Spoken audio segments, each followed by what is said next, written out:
Immobilier et bâtiments durables, vous donnez un temps d'avance avec l'École des Ponts. Une émission présentée par Benjamin Huin et Frédéric Musselin sur Bâti Radio. Bonjour à toutes, bonjour à tous, bienvenue dans votre émission mensuelle Immobilier et bâtiments durables, vous donnez un temps d'avance avec l'École des Ponts. Alors je vous rappelle que votre émission est réalisée en partenariat avec le Master Immobilier Bâtiments durables, Transition carbone, énergétique et numérique de l'École des Ponts ParisTech. Je vous rappelle également le principe de cette émission qui est de vous préparer, de vous former, vous, actrices et acteurs de la chaîne de valeur de la filière immobilier et bâtiments, afin que vous soyez prêts aux enjeux actuels et futurs du développement durable. Alors, comme chaque mois, nous allons nous intéresser aux sujets développés durant la semaine de cours du Master qui se déroule actuellement. La question, aujourd'hui, est la suivante. Stratégie et gestion de parc immobilier, quels sont les défis? Alors aujourd'hui, elle est posée en présence d'éminents spécialistes, comme par exemple Gilles Chamignon, qui est directeur général délégué, Sébastien Ilouz, responsable investissement efficacité énergétique, ainsi qu'en fin d'émission, nous aurons le plaisir d'accueillir un ancien diplômé du Master, promo 2020, en la personne de Laurent Masson, qui est directeur opérationnel chez Proge, une société qui effectue de l'assistance à maîtrise d'ouvrage auprès du secteur du logement locatif social et du secteur privé sur les sujets de la rénovation thermique des copropriétés. Alors, Gilles Chamignon, bonjour et bienvenue. Oui, bonjour Benjamin, merci. Donc, vous êtes directeur général délégué chez Groupe Constructa, qui est une plateforme de services immobiliers qui compte plusieurs activités comme la promotion immobilière, la commercialisation de logements en VFA, et vous avez la responsabilité de deux autres secteurs, à savoir la gestion de fonds et aussi l'investissement, l'asset management et le property management pour le compte de fonds étrangers, ainsi que de clients français. Vous avez participé à l'écriture du livre du Master Immobilier et Bâtiments durables, Réussir la transition carbone et numérique aux éditions Erol, qui a été co-dirigé, bien sûr, avec Dominique Naert, le directeur de notre Master. Vous êtes également co-responsable de la semaine de cours du Master, dont le thème est donc la stratégie de la gestion durable d'un parc tertiaire existant. Gilles Chamignon, est-ce que la stratégie de gestion durable d'un parc tertiaire existant est une nouvelle discipline dans l'écosystème immobilier? Quelle est sa raison d'être? Alors, dans la notion de gestion durable d'un parc tertiaire, il y a plusieurs éléments importants qui font que cette notion, elle est relativement récente par rapport au métier de l'immobilier, puisqu'elle est effectivement très liée à l'apparition du Grenelle de l'environnement en 2008-2009 et à l'ensemble de la prise de conscience qu'on a eue dans nos métiers de gestion d'immobilier existant à partir de cette date. En fait, au niveau de l'immobilier neuf, les réglementations thermiques à la fin des années 80 ont commencé à changer les modes de production des immeubles. Par contre, au niveau de la gestion des actifs, il a fallu effectivement attendre le Grenelle et l'ensemble des groupes de réflexion qui se sont mis en place au niveau de notre profession avec les premières lois Grenelle pour s'intéresser à la gestion d'un parc tertiaire et à la responsabilité que nous portons au niveau notamment de l'émission de gaz à effet de serre, puisqu'on dit habituellement que le bâtiment au sens large est responsable de 30% des émissions de gaz à effet de serre. Très bien, je pense que vous faites référence notamment au fameux décret tertiaire que beaucoup de maîtres d'ouvrage dans l'immobilier tertiaire sont actuellement en train d'explorer. Justement, oui, ça c'est notre activité, notre actualité, effectivement. Alors justement, j'imagine que tout cela est nouveau, comme vous l'avez précisé, et qui dit nouveauté dit peut-être difficulté pour pouvoir mettre en place cette stratégie qui est assez récente. Difficulté pour vos clients, difficulté peut-être pour vous, pour vos pairs. Est-ce que vous pouvez peut-être nous préciser ce contexte-là? Alors, en fait, oui. Comme je vous le disais, la prise de conscience, elle date de 2008-2009, mais les premiers outils qui ont été mis en place et les premières contraintes réglementaires sont ultérieures. Aujourd'hui, on est effectivement face à une difficulté entre guillemets opérationnelle qui nous est imposée par le décret tertiaire, qui est la collecte des données de consommation d'énergie des immeubles. Donc aujourd'hui, on est passé en phase opérationnelle, si j'ose dire. Après une longue phase de réflexion et d'élaboration de différents règlements. Aujourd'hui, on est en phase opérationnelle avec des difficultés opérationnelles. Pour tous les actifs de plus de 1000 mètres carrés, nous devons collecter les informations relatives aux consommations depuis au moins 3 ans et éventuellement même en remontant jusqu'à 2010. Donc oui, on est effectivement sur des difficultés, mais qui sont des difficultés d'ordre opérationnel. Je pense que le message concernant la nécessité d'améliorer la performance de nos bâtiments, il est maintenant parfaitement passé au sein de la profession et il est parfaitement intégré dans les actions quotidiennes que nous menons. Très bien. J'ai une question, si on pouvait parler un peu d'avenir. On voit qu'aujourd'hui, pour revenir au décret tertiaire, on voit que ce sont essentiellement des paramètres énergétiques qui sont pris en compte. Peut-être qu'à l'avenir, il y aura des paramètres supplémentaires qui viendront s'additionner. On voit déjà un peu l'émergence de paramètres d'ordre environnementaux, d'ordre sociétaux. Comment vous voyez la stratégie de demain de gestion durable d'un parc tertiaire, justement pour accompagner l'évolution du parc immobilier de demain ?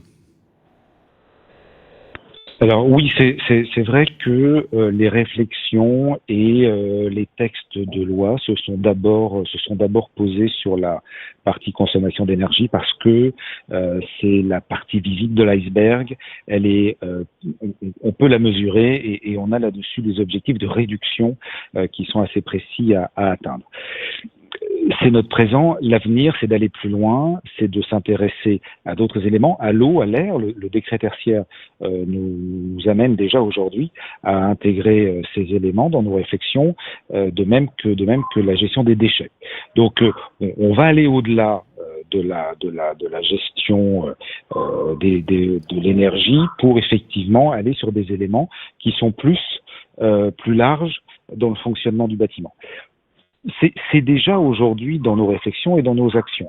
L'étape suivante, ça sera de s'intéresser à ce qui entoure le bâtiment, c'est-à-dire dépasser le simple fonctionnement de nos immeubles pour s'intéresser à la biodiversité, à l'impact de nos immeubles sur l'environnement immédiat, que ce soit en termes de confort visuel, que ce soit en termes de confort, d'intégration dans les paysages. Ça c'est une étape supplémentaire que nous allons devoir travailler dans la durée. Oui, j'imagine toujours dans une logique de recherche forcément de rentabilité permanente. Alors, bien évidemment, on est notre métier, c'est de gérer des immeubles. Gérer des immeubles, ça veut dire d'un côté assurer la satisfaction de l'occupant, du locataire, lui délivrer des locaux qui sont en bon état de marche et qui sont performants d'un point de vue environnemental, parce que c'est maintenant sa demande, notamment des grands groupes qui ont une obligation de reporting environnemental, mais c'est aussi de l'autre côté de la chaîne assurer un rendement pour l'investisseur. L'investisseur, ça peut être un institutionnel, ça peut être de l'épargne privée à travers des SCPI, et effectivement, l'investissement immobilier, il est réalisé avec un espoir de rendement. Alors, il est clair qu'aujourd'hui, dans nos analyses, lorsque nous achetons, lorsque nous gérons un patrimoine immobilier, nous intégrons les éléments relatifs aux travaux éventuels d'amélioration de la performance énergétique ou bien de changement des modes d'utilisation de l'immeuble pour qu'il soit plus vertueux. Nous intégrons ces éléments dans nos business plans, comme on dit en bon français, et cela nous permet de pouvoir à la fois travailler sur une performance financière attendue par nos investisseurs et sur une performance environnementale qui concourra demain à la performance financière. Ces éléments de performance environnementale aujourd'hui commencent à être intégrés dans la valeur des immeubles. Le marché est beaucoup plus demandeur d'actifs vertueux que d'actifs non vertueux. Les écarts de valeur sont pas encore aujourd'hui très facilement évalués.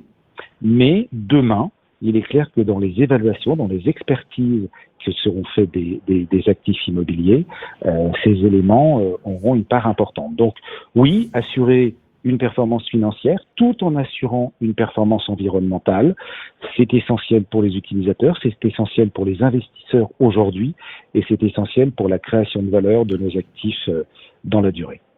Oui, les deux sont tout à fait donc possibles d'après vos propos. Écoutez, Gilles, je vous remercie beaucoup pour votre éclairage du caractère durable de l'élaboration d'une stratégie de gestion d'un parc immobilier tertiaire qui montre que cette activité est en quelque sorte en cours de mutation. Merci Benjamin. Merci beaucoup. Merci à vous. Nous recevons maintenant notre deuxième invité qui est Sébastien Ilouz pour avoir son point de vue. Alors Sébastien, bonjour et bienvenue. Bonjour, merci. Vous êtes donc ingénieur de formation et mobilisé par les enjeux énergétiques et environnementaux, vous démarrez votre carrière comme consultant en stratégie patrimoniale et développement durable chez ICAD. Constatant que l'innovation passe par de nouvelles approches de financement, vous rejoignez en 2012 l'établissement public Caisse des dépôts. Vous êtes actuellement responsable d'investissement au département Transition énergétique et écologique de la Banque des Territoires. Et vous conduisez à ce titre des projets d'efficacité énergétique dans le cadre de programmes territoriaux. Également, vous intervenez sur les sujets de financement de l'immobilier durable en tant qu'intervenant au master spécialisé immobilier et bâtiments durables de l'École des Ponts. Et vous avez également contribué à la rédaction de l'ouvrage Immobilier et bâtiments durables, réussir la transition carbone et numérique aux éditions Erol, co-dirigé avec Dominique Naert, le directeur du master. Alors, Sébastien, une question nous intéresse et intéresse sûrement nos auditeurs. En quoi consiste votre activité et quel en est le lien avec le développement durable ? Oui, merci de me donner la parole à ce sujet. Je pense que pour bien expliquer ce que je fais, je vais commencer par un petit peu expliquer ou rappeler aux auditeurs ce qu'est la Caisse des dépôts et ce que fait la Caisse des dépôts. Je pense que c'est assez important parce que les gens n'ont pas forcément une vision très complète de ce que peut faire la Caisse des dépôts en tant qu'établissement public et le groupe. Et comme ça évolue quand même assez rapidement, c'est bien aussi de revenir sur ce sujet-là et c'est directement lié à la question. Donc, la Caisse des dépôts, c'est avant tout un établissement public qui a quelques années, puisqu'il a été créé en 1816, qui est constitué aussi de filiales et de participation et qui a 5 métiers. Qui sont plus ou moins connus, mais que je vais quand même rappeler. On a la gestion des retraites, la gestion des actifs, les filiales et les participations, la BPI, la Banque publique d'investissement, et la Banque des territoires, auquel j'appartiens et auquel j'interviens dans le cadre du département transition énergétique et écologique, justement. Donc, si on fait un petit peu la poupée russe, la Banque des territoires, c'est pas une filiale de la Caisse. En fait, c'est une direction qui a comme credo conseiller, financer et opérer des services aux collectivités. C'est pour marquer l'ensemble des forces de la Caisse tournées vers les territoires. Et c'est notamment pour préparer aux grands défis de demain que on a transformé une partie de la direction de la Caisse des dépôts en Banque des territoires. Donc c'est pour avoir des territoires plus inclusifs, des territoires plus connectés, des territoires plus attractifs. Bon, tout ça, ce sont des défis extrêmement importants et aussi des territoires plus durables, notamment sur des questions d'énergie, d'environnement et de biodiversité. Donc, où est-ce qu'on agit sur ces sujets-là ? On va agir sur la production d'énergie renouvelable de manière assez massive et importante, donc pour préparer le mix énergétique de demain. On intervient sur des questions d'environnement et de valorisation des ressources, donc on va trouver des investissements dans des réseaux de chaleur, les infrastructures de distribution d'eau, l'eau qui est aussi un grand défi pour demain, la gestion des déchets, la biodiversité, et puis une troisième activité là auquel je consacre moi mon énergie pour le coup, c'est l'efficacité énergétique des bâtiments et notamment la rénovation des bâtiments publics. Donc pour vous dire, le portefeuille sur la partie T2E, parce que notre métier c'est d'investir, c'est 1,2 milliard d'euros et on a plus de 2000 actifs. On est sur quand même une réalisation qui est quand même assez massive. Et on a démarré en fait depuis pas si longtemps que ça, vraiment la mission d'intervenir sur la rénovation des bâtiments publics. Ça a été d'ailleurs précisément le jour même de la création de la Banque des Territoires qu'on a signé en mai 2018 le grand plan d'investissement sur la rénovation de ces bâtiments, avec 2 milliards d'euros de prêts, 500 millions d'euros de fonds propres. Bon, ça c'est des grands chiffres, mais donc concrètement, ça veut dire que notre travail, c'est d'accompagner les collectivités dans la rénovation énergétique, mais pas que. On verra par la suite pourquoi, de leur parc. Donc, quand on dit ça, pour donner un ordre de grandeur, on parle de 280 millions de mètres carrés. Ça, c'est le parc des collectivités territoriales, qui est d'ailleurs le parc public le plus important, l'État n'ayant que à peu près 100 millions de mètres carrés. Et donc, c'est ce parc-là qui a été majoritairement construit avant les années 70, qu'il s'agit de moderniser, de rendre plus sobre, mais aussi de transformer en profondeur, puisque un parc comme ça, c'est un parc qui doit aussi évoluer sur ses usages. On n'est pas du tout on vit pas du tout les services publics comme on les vivait dans les années 70 ou dans les années 80. Donc pour accompagner tout ça, on a un parcours de rénovation, parce que c'est extrêmement compliqué en réalité de faire une transformation d'un parc à l'échelle d'un patrimoine. C'est déjà très compliqué pour des foncières publiques, pour des acteurs privés. Ça l'est tout autant pour des collectivités qui ont un peu, je dirais, perdu l'habitude d'intervenir sur leur parc. L'ingénierie territoriale, c'est quand même beaucoup dégradé depuis une trentaine d'années, ça c'est pas un scoop. Et donc du coup, il y a cette nécessité de pouvoir les accompagner et de remettre la logique de travailler sur leur propre parc et pas uniquement de subir ce parc. C'est déjà un changement intellectuel avant tout. D'accord, très bien. Alors vous disiez que justement cette mission de rénovation énergétique des bâtiments publics est récente. Elle a commencé en mai 2018. Quelles sont les éventuelles difficultés que vous rencontrez dans le développement de votre activité et quelles sont les pistes ou les solutions que vous mettez en œuvre pour les surmonter ? Alors, c'est vrai que moi qui viens aussi plutôt d'une culture investisseur, notamment sur les infrastructures, et donc plutôt des montants relativement massifs. C'est-à-dire quand on finance une ligne à grande vitesse, quand on finance la fibre au débit, on est tout de suite sur des grosses opérations. Et là, c'est pas du tout ça. Là, on adresse des milliers de communes, des départements, des régions, des intercommunalités. Le parc, ce qui caractérise beaucoup le parc public, c'est quand même que c'est un parc très diffus. La taille moyenne d'un bâtiment public, c'est un petit peu moins de 1000 mètres carrés. Et donc, ça fait autant d'opérations à traiter. Et donc, ça, c'est déjà une première difficulté, puisque, alors je ne vais pas dire que chaque bâtiment est un projet en soi, mais quasiment. Et donc, le premier challenge, c'est, comme je disais, de pouvoir permettre à une ingénierie de qualité de pouvoir contribuer tout d'abord aux réflexions sur la rénovation du parc et ensuite d'agir vraiment sur ce parc. Et donc, pour ça, on s'appuie beaucoup sur de plus en plus d'ailleurs sur des outils digitaux qui permettent de remplir une partie des missions d'ingénierie pour pouvoir comparer les consommations de son bâtiment avec celui du bâtiment voisin de la ville d'à côté ou du parc de l'ensemble de la ville ou de l'ensemble des écoles aux moyennes du parc français. Donc on a un certain nombre d'outils comme ça qu'on peut décliner qui déjà donnent une certaine prise de conscience d'abord aux élus et ensuite servent d'outils pratiques pour les services techniques pour pouvoir ensuite définir leurs objectifs. On déroule aussi des programmes territoriaux comme le programme Action Cœur de Ville sur lequel on a focalisé précisément un point d'attention notamment sur la rénovation des écoles avec le programme 1000 écoles au sein d'Action Cœur de Ville, là, qui consiste à booster encore plus notre aide et à mettre en place des crédits d'ingénierie. Donc, ce sont des subventions pour pouvoir accompagner la réflexion des collectivités en s'entourant de bureaux d'études. Voilà. Donc, il y a un aspect très technique dans ces difficultés, mais je pense que une des principales difficultés, mais qui est aussi une des principales solutions, c'est de faire changer l'état d'esprit et le regard que porte une ville ou une collectivité en règle générale sur son patrimoine. C'est-à-dire que pour une ville, contrairement à ce qu'on a plus dans le privé, un bâtiment, c'est avant tout un centre de coût. C'est pas un centre de profit comme on peut avoir sur une foncière où on a cette logique économique avec un loyer. Et donc,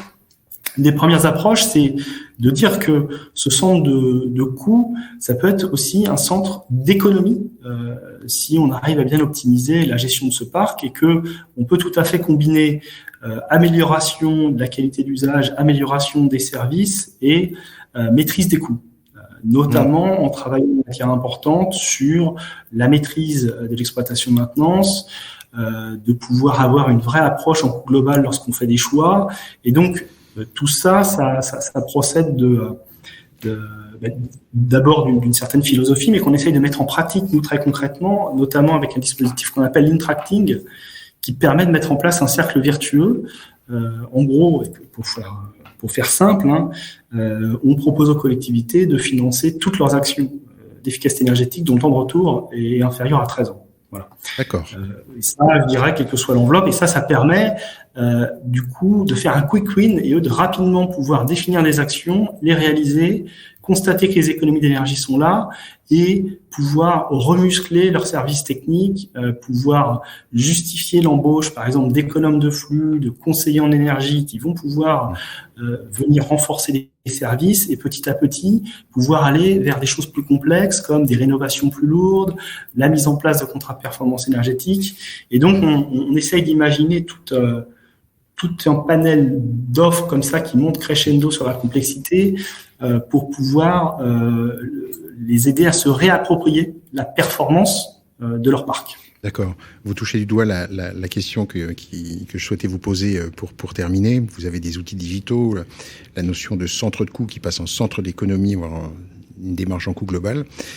Quelles sont les perspectives de votre métier demain ? Comment le voyez-vous s'enrichir par rapport à ce que vous observez depuis 4 ans ?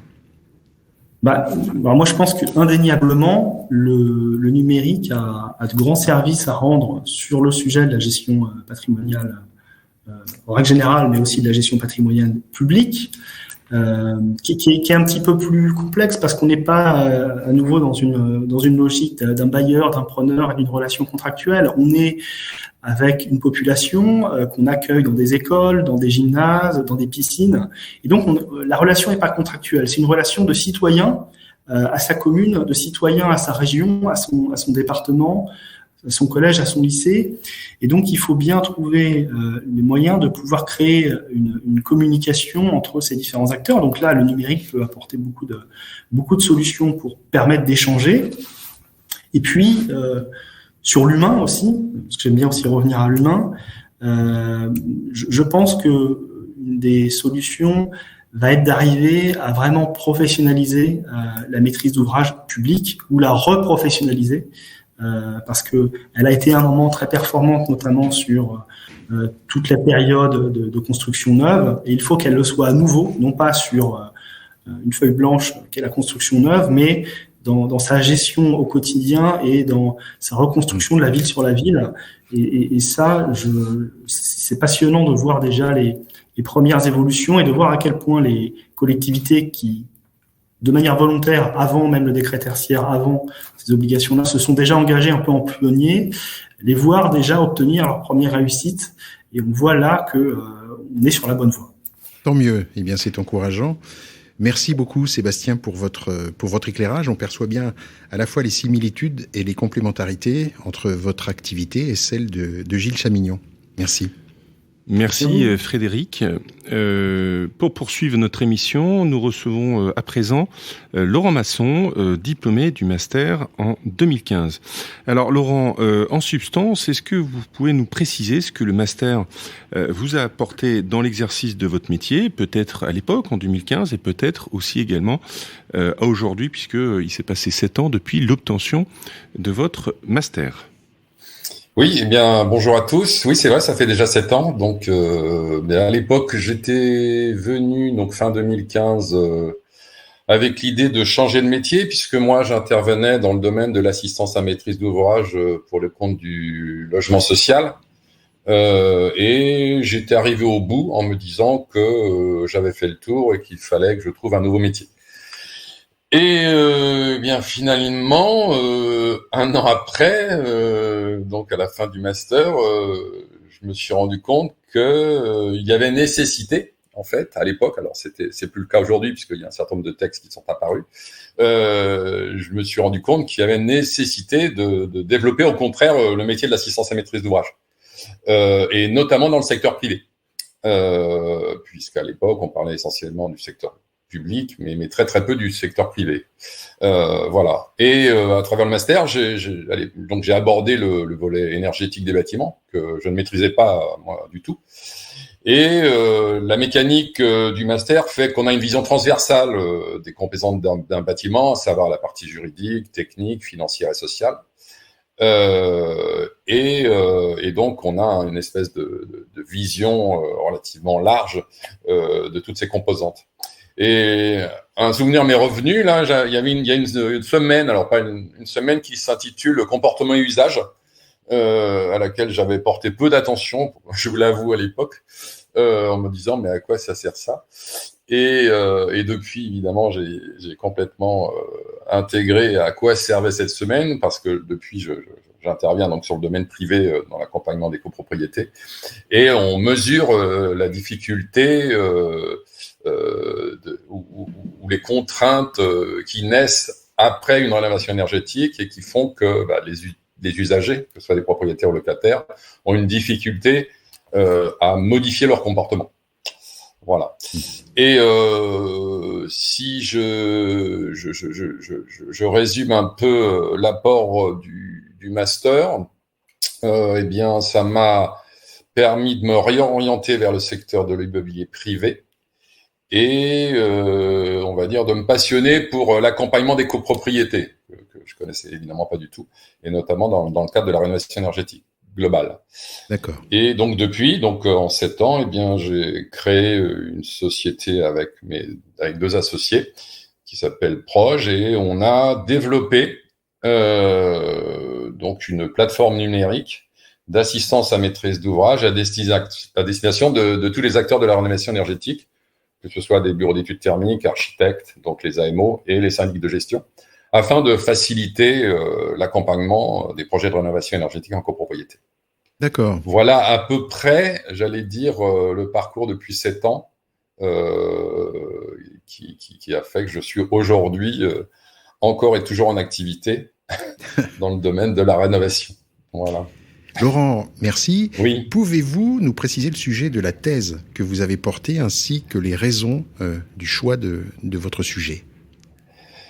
Alors, la thèse portait pas sur la copropriété, bizarrement. Ma thèse avait pour titre la rénovation énergétique globale d'une maison individuelle en région PACA, avec une forte focale sur le confort d'été associé à une ventilation adaptée. C'était des sujets qui étaient peu traités à l'époque dans le cadre de la rénovation, et qui sont aujourd'hui devenus relativement prégnants. Et pourquoi ce choix ? Eh bien, tout simplement parce que j'habitais une maison à peu près bioclimatique, faite par un ingénieur qui l'avait conçu avant que je l'acquière. Et donc, ça m'avait absolument fasciné de comprendre la mécanique, notamment dans notre région relativement chaude, la mécanianique physique et la mécanique technique de cette maison. Et donc, j'ai fait le lien entre cette maison et l'apport que j'avais eu par le master. Très bien. Voilà. Bon, écoutez, merci beaucoup Laurent pour votre témoignage. Merci également Gilles et Sébastien pour vos apports qui ont considérablement enrichi notre émission. Je vous rappelle que nous vous retrouverons cette semaine au Master Immobilier Bâtiment Durable pour approfondir bien sûr ces thèmes passionnants. Nous rappelons à nos auditeurs la parution de l'excellent livre Immobilier et Bâtiment Durable, réussir la transition carbone et numérique aux éditions Erol. C'est un ouvrage écrit en collaboration avec le master du même nom et qui reprend son programme. Vous trouverez également toutes les informations de notre master sur le site de l'École des Ponts, écoledesponts.fr. Et le mois prochain, nous répondrons à la question « Management de projet et environnement numérique, quels sont les défis ?» Merci beaucoup, à bientôt, au revoir. Immobilier bâtiment durable avec l'École des Ponts, une émission à réécouter et télécharger sur Bâti Radio et sur toutes les plateformes de streaming.